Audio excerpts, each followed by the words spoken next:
Hello बच्चों, देखो ये क्वेश्चन आईआईटी में पूछा गया है और बहुत ही शानदार क्वेश्चन है। थोड़ा सा सोच कर होगा।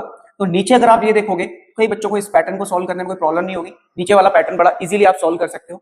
बट अब ये ऊपर भी कुछ दिया हुआ है न्यूमरेटर में, इसको कैसे सॉल्व करेंगे? यहाँ पर कोसेक 20 है, यहाँ से 20 है, तो हम क्या करें, पहले न्यूमरेटर को सॉल्व कर लेते हैं।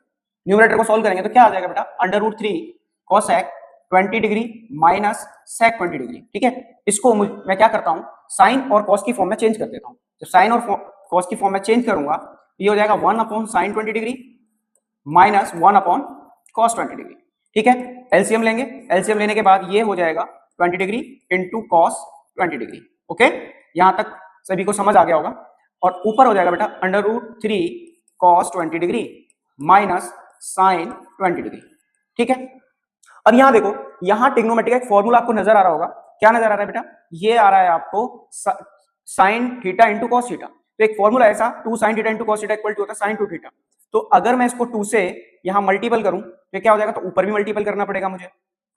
ठीक है, तो 2 से ऊपर भी कर दिया मैंने, और ये हो जाएगा under root 3 cos 20 degree minus sine 20 degree upon ये हो जाएगा बेटा 2 sine 20 degree into cos 20 degree. Okay, now अब यहां पर भी मुझे कुछ करना है। तो यहां मैं क्या करूं, इस पूरे को न्यूमरेटर को 2 से डिवाइड और 2 से मल्टीपल करूंगा। तो 2 से मल्टीपल करूंगा तो ये हो जाएगा 4, और यहां हो जाएगा under root 3/2 cos 20 degree minus 1 upon 2 sine 20 degree. ठीक है, अपॉन अब ये क्या बन गया बेटा, 2 sine theta into cos theta क्या होता है, ये होता है साइन 2 थीटा। तो साइन 2 थीटा करूंगा तो क्या हो जाएगा, साइन 40 डिग्री।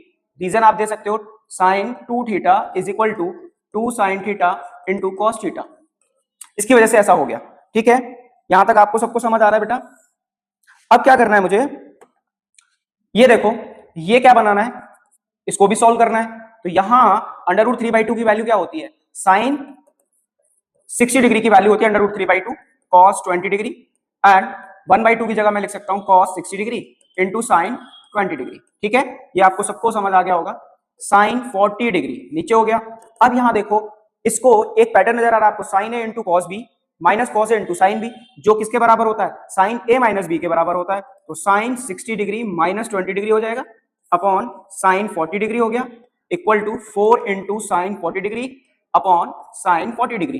समझ आ गया, 40 डिग्री ये कैंसिल आउट हो गया एंड हमें मिल गया बेटा 4। क्लियर, यहां तक आप सबको समझ आ गया। अब हम चलो जो इसका डिनोमिनेटर था उस पर सॉल्व करते हैं, उसको देखते हैं। तो डिनोमिनेटर हमारा क्या था, हमारा डिनोमिनेटर था cos 20 degree into cos 40 degree into cos 60 degree into cos 80 degree. ठीक है बेटा, अब यहां एक चीज देखो, इसकी वैल्यू आपको पता है, इसकी वैल्यू लगा देते हैं। cos 60 डिग्री की वैल्यू कितनी होती है, 1/2, 1/2 लगा दी मैंने। तो ये क्या बन जाएगा, cos 20 degree cos 40 degree into cos 80 degree. Clear, अब यहां आपने ये वाला फॉर्मूला पढ़ा होगा, इतना पैटर्न पढ़ा होगा। आपको एक चीज बताता हूं मैं, फॉर्मूला होता है cos A cos 60 minus 60 degree minus A into cos 60 degree plus A. ठीक है, ये होता है बेटा 1/4 cos 3a के बराबर होता है। क्लियर, इसी का हम यूज कर लेते हैं।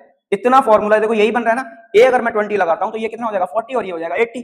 बस हो गया बेटा हमारा, ये हो गया 1/2 into 1/4 cos 3 into 20 degree, then it becomes 1/8 cos 60 degree, और ये हो जाएगा बेटा 1/8 इंटू 1/2 इज इक्वल टू 1/60। बस हमें आंसर मिलने वाला है अब। ठीक है, हमारा जो टोटल था क्वेश्चन का आंसर था वो क्या था, अंडर